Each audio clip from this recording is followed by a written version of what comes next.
Ternyata sekarang ini di usia ke-51 mendekati pemilu dan pilpres tahun 2024, PDI Perjuangan kembali diterpa badai. Badainya bentuknya adalah pengkhianatan dari kader utama. Saya menyebut nama saja, namanya adalah Joko Widodo.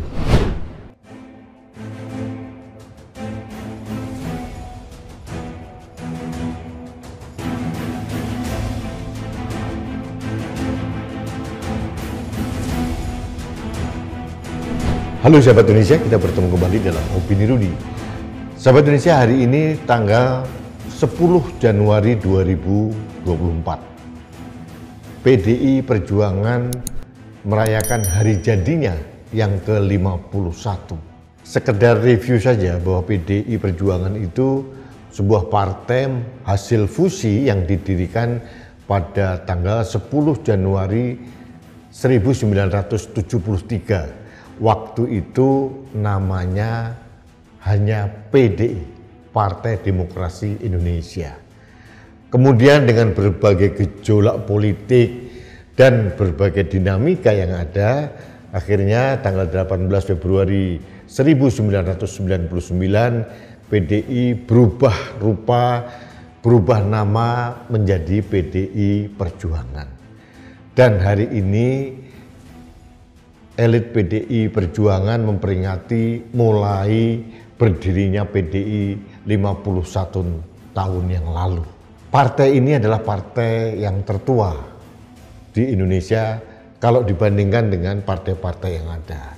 Partai yang mengalami gejolak yang luar biasa mulai zaman Orde Baru, merupakan fusi dari berbagai partai seperti Parkindo, Murba, dan PNI dan sebagainya dipaksa bergabung menjadi PDI, kemudian dengan segala dinamika yang ada sampai saya ingat tahun 1993 Megawati terpilih menjadi ketua umum tapi tidak dikehendaki oleh pemerintah Orde Baru waktu itu.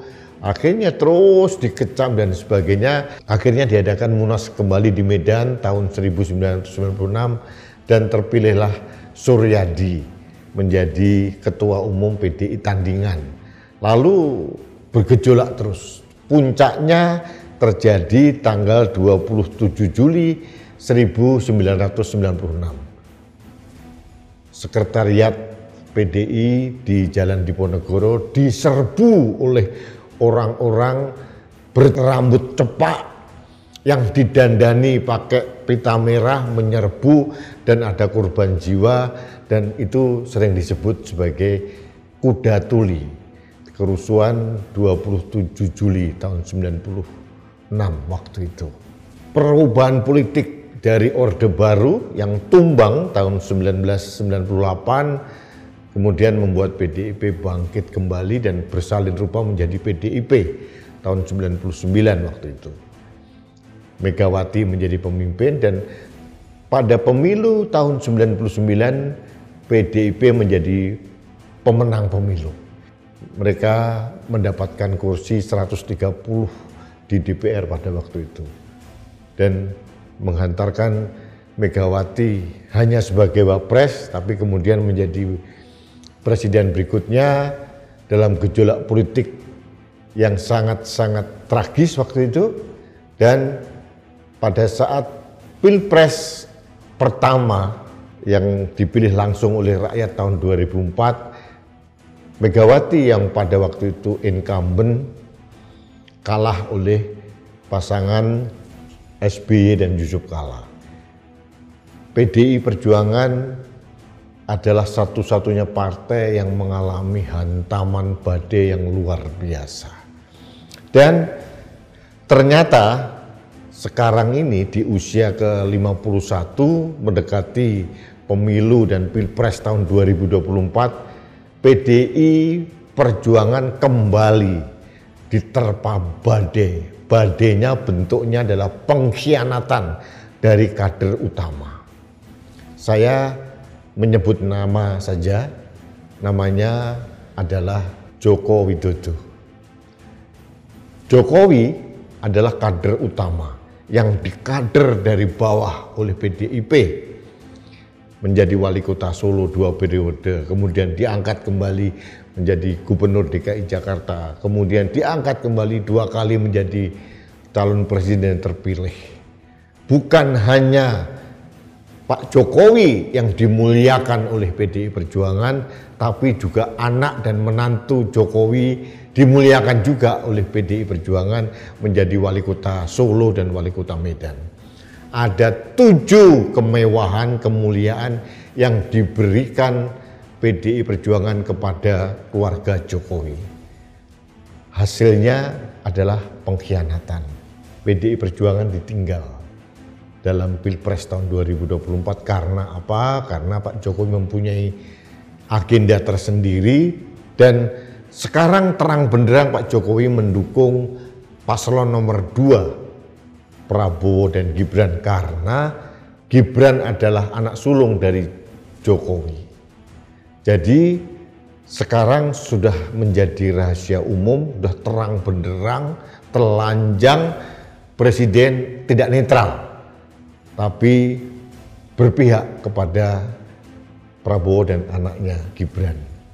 Ini realita yang menyakitkan, yang menabrak semua norma-norma yang ada. Bahkan institusi negara, Mahkamah Konstitusi pun diintervensi dengan segala macam manuver sehingga akhirnya Mahkamah Konstitusi meloloskan Gibran menjadi calon wakil presiden. Ini cerita yang tragis. Tapi yang dihadapi PDI Perjuangan ini lebih tragis lagi. PDI Perjuangan mungkin tidak siap menghadapi badai pengkhianatan ini karena ditinggal oleh kader terbaiknya yang digadang-gadang selama ini, dan semua kebijakan Pak Jokowi itu disupport oleh PDI Perjuangan, bahkan PDI menjadi bumper kalau ada serangan-serangan terhadap kebijakan-kebijakan presiden.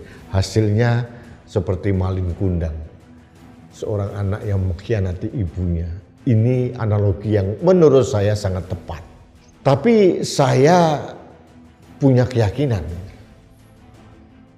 dengan rekam jejak PDI Perjuangan mulai dari awal berdirinya, dizolimi, diberikan perlakuan yang sangat-sangat kejam oleh Orde Baru, kemudian sampai pada Orde Reformasi, PDI Perjuangan sudah terbukti dan teruji menghadapi segala rintangan, ujian, cobaan, dan badai sebesar apapun, dan mereka masih solid sampai sekarang.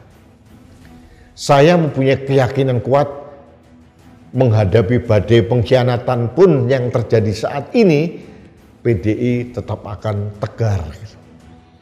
Sekarang berpulang pada semua elemen di PDI Perjuangan untuk menjaga soliditas dalam menghadapi badai yang ada.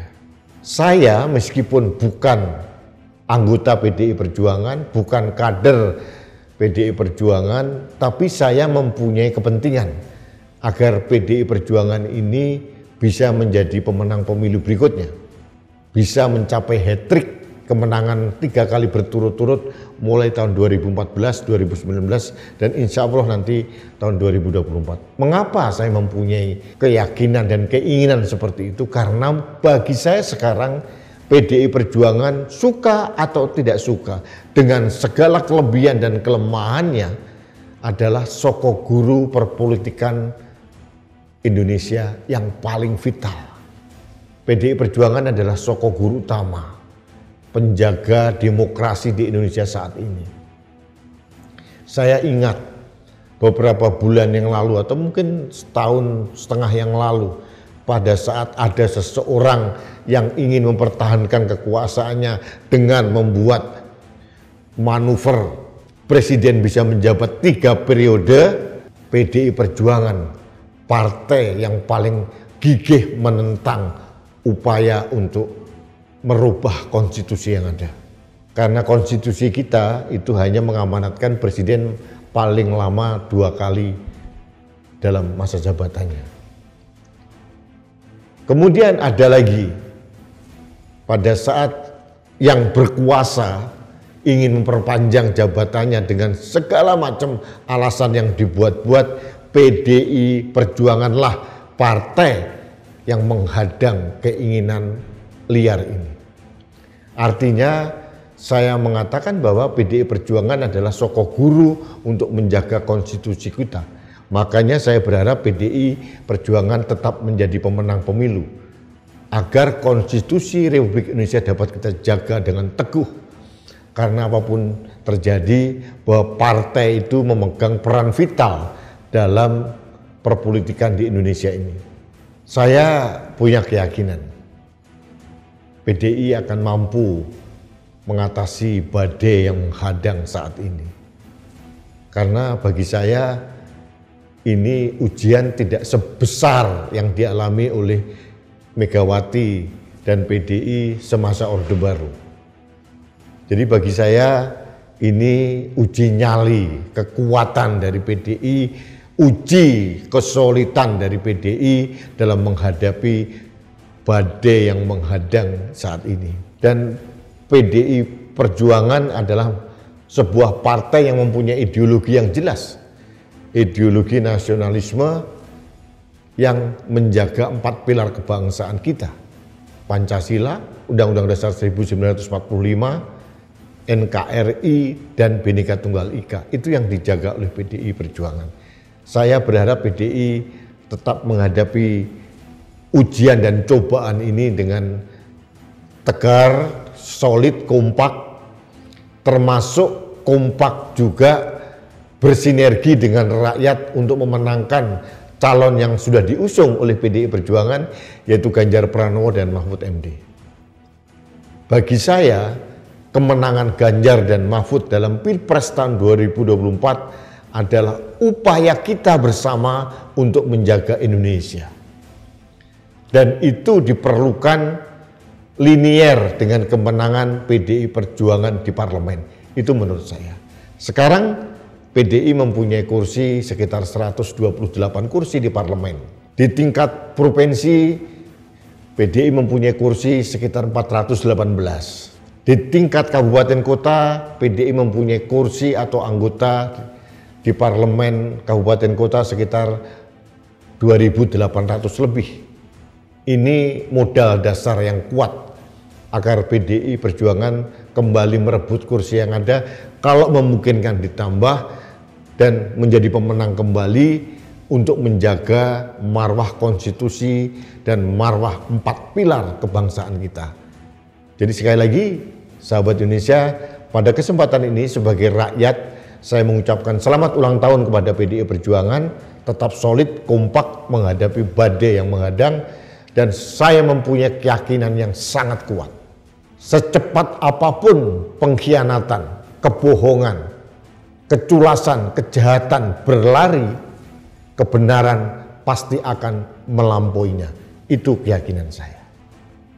Baiklah sahabat Indonesia, terima kasih Anda telah mengikuti Opini Rudy. Kita bertemu kembali dalam Opini Rudy selanjutnya. Salam satu Indonesia, salam Pancasila, salam Indonesia berintegritas. Saya Rudy S. Kamil.